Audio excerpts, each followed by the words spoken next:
Alô, alô, uma boa tarde, bom dia, uma boa noite. Hoje a gente vai gravar nossa última aula. Dessa vez é a última mesmo. Última comigo, né? Antes das revisões. Hoje a gente vai falar do período napoleônico e dando um gatilho de acordo com a nossa última aula. A gente lembra que a França passou pela Revolução Francesa, onde eles aboliram a monarquia absolutista, instauraram uma república. Robespierre já logo de cara instalou o período do terror, meteu o louco, jorrou sangue, cortou a cabeça. E depois dele o exército tomou o poder. E é nesse momento que a gente vai falar que o exército reivindicou o poder na França com o golpe de 18 de Brumário. E a gente vai focar muito agora na imagem de Napoleão Bonaparte. Napoleão, você já deve ter visto em Brasil, que foi o grande motivador de Dom João VI ter dado aquela viajada pro Brasil. Ah, não, tô indo visitar a colônia. Tá, não tá com o cu na mão, não, mas ele tá indo visitar a colônia. Ele foi o grande motivador, porque Napoleão começou a conquistar a porra toda, começou a meter o louco e foi tudo pro saco. Poucos territórios não conseguiram escapar da, da ira napoleônica. Inclusive, a Rússia foi um deles. E na mesma estratégia que conseguiram escapar de Stalin, de Hitler. Nossa, Stalin. Ele tentou invadir durante o inverno, enfim, tô falando um bagulho puta spoiler aqui.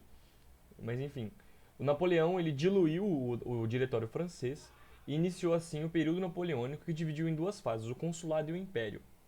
A França mal tinha entrado na república, já tinha passado por uma ditadura, já estava passando por uma ditadura. O consulado, que vai de 1799 a 1804, na questão governamental dessa fase eram três cônsules, o principal sendo Napoleão e os outros dois tendo um poder consultivo. Nesse período, Napoleão vai construir a base do governo dele, né? Compromissado com a burguesia francesa, para variar, e buscava modernizar a França e, consequentemente, alavancar a indústria francesa. Napoleão foi um dos responsáveis pelo surgimento do museu, nessa questão de acúmulo de objetos de importância histórica e pipipipopopó. Napoleão também vai investir na cultura, né? Ele abriu as portas do Louvre, que foi o que eu acabei de falar, da questão dele ter inaugurado o museu, que antes era apenas um palácio da nobreza. Para que a população, para a população abriu, né, para a população com a exibição de artigos da antiga nobreza. Enfim, não tem muito segredo do que falar mais ali. Na parte das leis, ele vai instituir um novo Código Civil, que vai ser o Código Napoleônico, pouco egocêntrico, assim como a maioria deles era, né? Mas enfim, que vai ser uma espécie de carta de direitos que vai ser estabelecida, por exemplo, os cidadãos são iguais perante a lei. O diretório ao divórcio, direito ao divórcio civil. Separação definitiva entre Estado e da Igreja. Tem formiga na minha cabeça. Esse é um ponto extremamente interessante que a gente tem que abordar aqui, que a formiga não saiu da minha cara ainda. Que é uma questão que hoje em dia a gente já vê de outras formas essa questão. É uma questão da democracia, né? Todos são iguais perante a lei. E a gente já sabe, que já deixaram muito claro que a gente não é igual perante a lei, isso é só uma grande balela. Mas o direito está aí para tentar fazer isso valer, apesar de ser muito difícil. Mas, infelizmente, a gente finge que está tudo bem. Infelizmente, a gente finge que está tudo ok. Mas isso toca em diante. Em 1804, mediante a popularidade, Napoleão vai se tornar imperador por um plebiscito. Foi uma questão sobre ele se autocoroar, né? Ele se autocoroou neste momento. E aí essa questão do ele se autocoroar é que existem a questão de que isso pode ter acontecido por conta da sua popularidade, né? Porque, enfim, ele era muito popular de fato. E existe um outro ponto que é a questão de que ele tirou a coroa das mãos do Papa e se autocoroou, como se ele não precisasse da igreja para estabelecer o seu poder. E isso vai meio que marcar, né, uma nova imagem, que até então os reis eram coroados pelos papas, as pessoas eram coroadas, o líder político era estabelecido conjuntamente com o papa, principalmente na França, que é onde a gente já viu toda a questão da Idade Média, toda a questão da construção desde Carlos Magno. E ele vai meio que romper com isso. Ele vai pegar a coroa e vai se autocoroar, certo? A representatividade que esse símbolo tem é imensa. E aí a gente começa o Império Napoleônico, que aqui a gente vê é basicamente mais um rei absolutista nas mesmas coisas, assim, a mesma coisa. É aquela fita do. Ó, alerta de spoiler, hein? Dos Jogos Vorazes, sabe? A líder que substitui o grande líder, que eu esqueci o nome dele agora. A mina que substitui ele, é a mesma ideia, a mesma coisa. O Império de Napoleão vai ser semelhante ao despotismo esclarecido, por ele governar com ideias iluministas. O rei reina, mas. Como é que é? Calma, deixa eu lembrar a frasezinha. Eu confundi, não tem frasezinha. Mas é basicamente um império, um reino monarquista, só que com ideias progressistas. É basicamente isso. É o que a gente acabou de falar. Vai ser mais um imperador no comando de um estado absoluto. A característica desse período vai ser a tentativa de conquistar os outros territórios europeus e vai iniciar as guerras napoleônicas, que é um período extremamente importante, porque, como eu disse, vai influenciar a fuga do rei Dom João VI para cá, vai modificar totalmente a estrutura da colônia, com certeza um dos fatores que ajudou na nossa independência de maneira indireta. Também vai ter as questões da Polônia, as questões da Rússia, mas não, a gente não pode entrar em detalhes aqui neste momento. É, por que aconteceram as guerras napoleônicas? Basicamente porque Napoleão considera o inimigo da França dois grupos muito importantes. Todos os países absolutistas, justamente pela Revolução Francesa ter lutado contra eles. E dentre esses países vão se encontrar no território europeu a Rússia, a Áustria e a Prússia. E contra os países desenvolvidos industrialmente, ou seja, a Inglaterra, por conta da livre concorrência, porque a Inglaterra ela se tornou realmente um reino extremamente importante. E como a gente já viu, a França e a Inglaterra têm umas rixas ali absurdas, né? Então vai ser justamente por isso que vai se iniciar a guerra, o período napoleônico. Calma que eu fiz alguma coisa aqui. Aí. Em 1806, Napoleão vai decretar o bloqueio continental, o qual vai definir que os países que continuassem comercializando com a Inglaterra iriam ser invadidos pelo exército napoleônico. O intuito de Napoleão, adotando essa estratégia, era que com a perda de seu território, aliás, com a perda de seus parceiros comerciais, a Inglaterra acabasse falindo, mas teve país que não aderiu a isso, como no caso do Brasil, não lembro agora se foi um desses ou não, mas se eu não me engano foi. Não respeitou muito ou passou a desrespeitar posteriormente, eu não lembro agora. Mas enfim, diferente aqui. Por que Napoleão simplesmente não invadia a Inglaterra?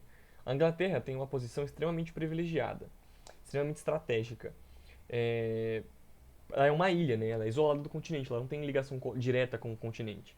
E ainda que possuísse uma marinha muito forte, não era tão forte quanto ainda que Napoleão possuísse uma marinha poderosa, não era tão poderosa quanto a inglesa. Esse é um ponto muito importante, porque isso vai definir muitos pontos de muitas guerras, não só dessa. Como a gente vai ver na Segunda, como a gente vai ver na Primeira Guerra Mundial. A questão é essa: a Inglaterra ela tem um privilégio de não ser acessível por terra. E por conta disso, ela desenvolve uma marinha absurdamente poderosa, uma estratégia náutica muito bem desenvolvida. A questão do porquê que o carregamento português para o Brasil e do Brasil para Portugal, ele era acompanhado com a marinha inglesa. Porque basicamente os piratas tinham medo de atacar. A gente já viu, a gente não, né? Provavelmente vocês já devem ter assistido Piratas do Caribe. E quando os ingleses chegam, eles podem até ser diminuídos pelos piratas porque não pode perder a pompa. Mas dá uma tremida na base ali, muda uma situação. Porque a marinha inglesa ela é muito poderosa, ela é muito bem construída. No filme ela é satirizada, mas é um filme. O intuito dele é entreter. É, e ainda possuía a marinha mais forte da época, que ficava focada no canal da Mancha, que é aquele ali que está na fotinha. A campanha na Rússia, nossa, complicado, né? A Rússia inicialmente tinha aderido ao bloqueio continental, mas depois eles voltam atrás porque dependia da Inglaterra para o comércio. Assim, em 1812, Napoleão teve sua primeira grande derrota. O exército russo não era capaz de derrotar o napoleônico, mas a Rússia tem um território muito grande, o qual os soldados russos só foram recuando e Napoleão foi sendo derrotado pelo inverno. Assim como Hitler fez. Qual que é a ideia? O exército napoleônico avançava, a Rússia sabia que não tinha poderio bélico para enfrentar de frente, então o que ela fazia? Ela destruía todas as casas, queimava todas as plantações e jogava veneno na água. e ia voltando para dentro do continente, do país. Ia recuando, ia recuando, ia recuando. Chegava uma hora que eles já tinham preparo, eles tinham condições de se aquecer, eles tinham, os russos, né? Eles estão adaptados àquela condição. Mas os franceses não. Então, sem água, sem comida, sem madeira para queimar, só com o equipamento do corpo, o frio, que não sei se vocês já viram, tem um vídeo de um cara que ele pega um copo de água fervendo e joga no inverno russo, ele joga para cima, a água cai no chão congelada. Eu acho isso um absurdo. Mas eles não conseguem segurar a onda e ele acaba morrendo. Dizem que Napoleão morreu de quatro. Isso é uma lenda que minha professora contava e eu acho meio absurda, mas porque as pernas dele congelou, né, ficou coberta pelas neves, né, pela neve.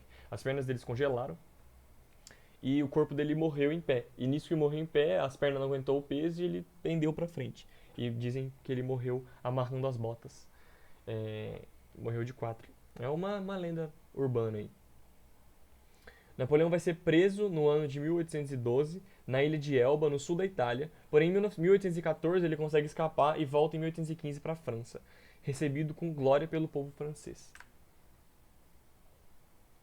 A garganta tá meio ruim. O governo dos 100 dias. Napoleão continua com as guerras e enfrenta a vitória definitiva no ano de 1815 na Batalha Marítima de Waterloo, a famosíssima Batalha de Waterloo.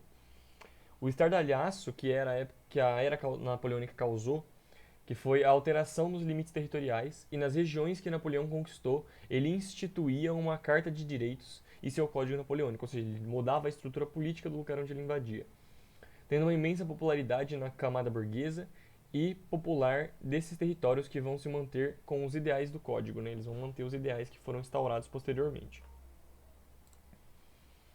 Aí que a gente vai chegar no Congresso de Viena.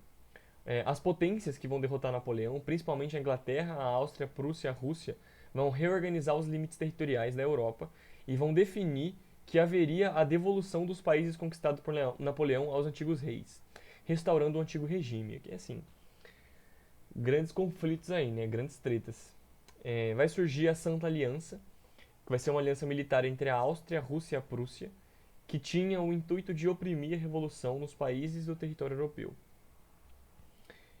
Assim como a gente viu a Revolução Francesa e tudo mais. Eles tinham, o rei tem o cozinho apertado assim, ó, do jeito que não passa nem Wi-Fi quando ouve falar em revolução. Ainda mais depois de Robespierre, que arrancou a cabeça de todo mundo.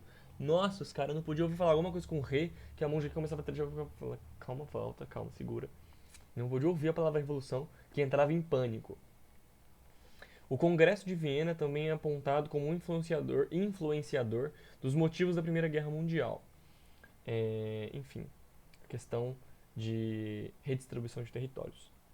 Esse vai ser o mapa da Europa após o Tratado de Viena, né? Que vai ser esse mapinha que está aqui na lateral. Calma que eu perdi meu mouse aqui. Revoluções de 1848. Eu acho essa imagem muito bonita. Primavera dos Povos, que vai ser uma série de movimentos ocorridos na Europa, envolvendo vários grupos sociais que resultaram em conjunto de transformações políticas e sociais, movimentando o mundo com os povos reivindicando direitos. Só um segundinho. Bom, por que vai chamar Primavera dos Povos? Porque vão acontecer tantas revoluções que eles vão dizer que o povo está desabrochando como flores no primavera. Então, essa é a ideia da Primavera dos Povos. Como a Europa já tinha passado por muitos processos de transformação e havia sido muito conflituoso, né? Calma aí. Bom, mas vai ser basicamente tudo que a gente já conversou.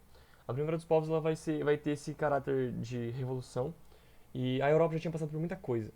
Então ela vai ficar meio afligida com a situação, com todas essas revoluções, todas essas reconquistas, conquista e reconquista, e implementa um plano e joga no lixo e volta atrás e pipipi, popopó. O exército da Santa Aliança começa a tentar suprimir as revoluções, só que ele não aguenta porque são muitas acontecendo de uma vez. Em 1848 a gente tem que lembrar, deixa eu ver se eu acho que é o próximo slide, inclusive.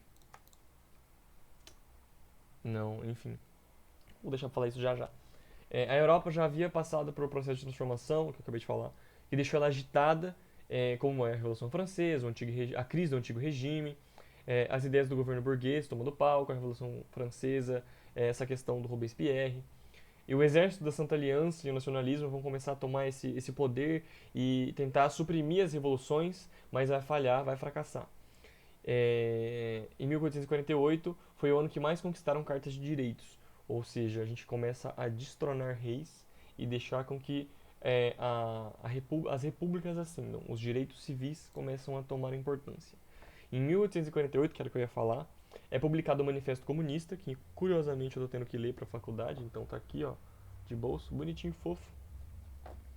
Enfim, de Marx e Engels, ele vai impulsionar o proletariado na luta de seus direitos. Em 1917 a gente vai ter a Revolução Russa, com a primeira instauração de um... Não sei se é a primeira, eu acho que a de Paris é antes. Mas enfim, a maior, né, a mais importante. Instauração de um governo socialista da história, né? Então, enfim, isso não é papo pra mim, isso é assunto para a próxima professora. E um desses casos vai ser a Comuna de Paris, em que os trabalhadores vão tomar Paris sob influência de marxista e o regime do proletariado. Eles vão desenvolver um regime do proletariado em Paris. Se você não sabia que a França já tinha sido comunista, entre muitas aspas, agora tá aí a informação para vocês. E essa também é uma imagenzinha muito fofa, muito bonitinha. Mas é isso. Como a gente disse, os fatores que vão ocasionar, isso também não é parte para mim, já é parte da próxima professora, mas o Congresso de Viena, esses fatores de separação de território e divisão, a neocolonização da África, a redivisão dos territórios da Áustria, da Prússia, da Rússia. A Rússia não chegou a ser conquistada, né, mas vocês entenderam. Isso vai gerar a manifestação popular, e isso vai fazer com que os austríacos e os alemães fiquem extremamente pistola. Eu já vou dar esse inside para entrar na história contemporânea com esse gatilho da Primeira Guerra Mundial. Mas é isso, gente. Muito obrigado, muito desculpa pelas últimas aulas, por essa também. Tive várias dificuldades aqui, com alguns problemas pessoais e tudo mais. A vida adulta não é fácil. A vida de jovem adulto, então, é pior ainda. Então, no meio, assim, eu comecei a dar uma desanimada nas aulas, ainda eram uns temas que eu não tinha muito controle. Então, eu reconheço que as aulas ficaram meio porcas. Se você comparar as primeiras, eu falo muito mais empolgado do que essas três últimas. E eu peço desculpas por vocês, mas como é um projeto é, individual, né, é um projeto autônomo, infelizmente eu não consegui oferecer toda a ênfase que eu queria ter dado. Eu queria ter mantido a mesma empolgação do início até o fim, infelizmente tive alguns problemas um pouco sérios com todos esses contextos de pandemia, de paralisação e Covid, os caralho, acabou que, enfim, a gente fica afetado de algumas formas. Então é isso, eu esqueci de desativar o bagulho do WhatsApp, desculpem. Mas é isso, muito obrigado, até mais, até as revisões, ok?